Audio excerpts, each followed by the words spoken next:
ওদিন বাড়িতে নিরামিষ ছিল, আর নিরামিষে সবসময় মুগের ডাল খেতেও ইচ্ছে করে না।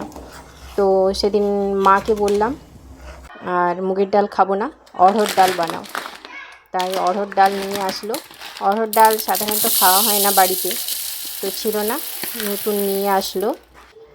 আর ডালটাকে ধুয়ে নিয়েছি, এটাকে ভিজিয়ে রাখলেও আরও ভালো, তো ভেজানোর সময় ছিল না সেদিন, সেই কারণে ভিজিয়ে রাখিনি। আর প্রেসার কুকারে দিয়ে সেদ্ধ করে নিয়েছি। প্রেসার কুকারে এটা 3টে সিটি দিয়েছি, খুব সুন্দর সেদ্ধ হয়েছে, দেখে বোঝা যাচ্ছে নিশ্চয়ই।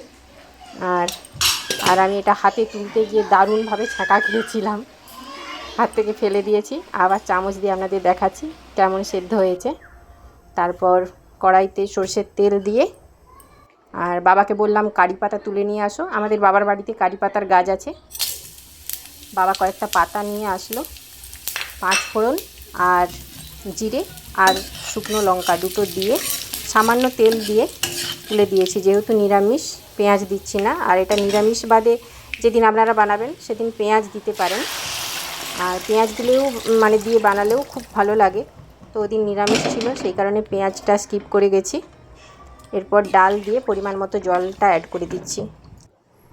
ডালটা একটু ডালা ডালা হয়ে আছে, তবে ভয় পাওয়ার কোনো কারণ নেই, এটা জলটা ফুটে উঠলেই ডালটা ছেড়ে যাবে। লবণ আর হলুদটা দিয়ে দিয়েছি। কারি পাতা দেওয়ার কারণে ডালের কালারটা হলুদের সাথে গ্রিন, একটা সুন্দর কালার এসছে।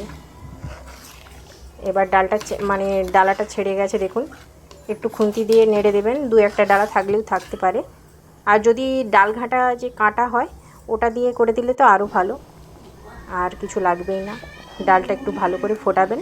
প্রেসার কুকারে সিদ্ধ হলেও ফোটালে এই যে জিরে আর 5 ফোড়নের যে একটা ফ্লেভার, ডালের সাথে একটু ফুটিয়ে নিলে তার ফ্লেভারটা ভালো আসে। ডালটা রেডি হয়ে গেল, ভাত দিয়ে খাবো এবার।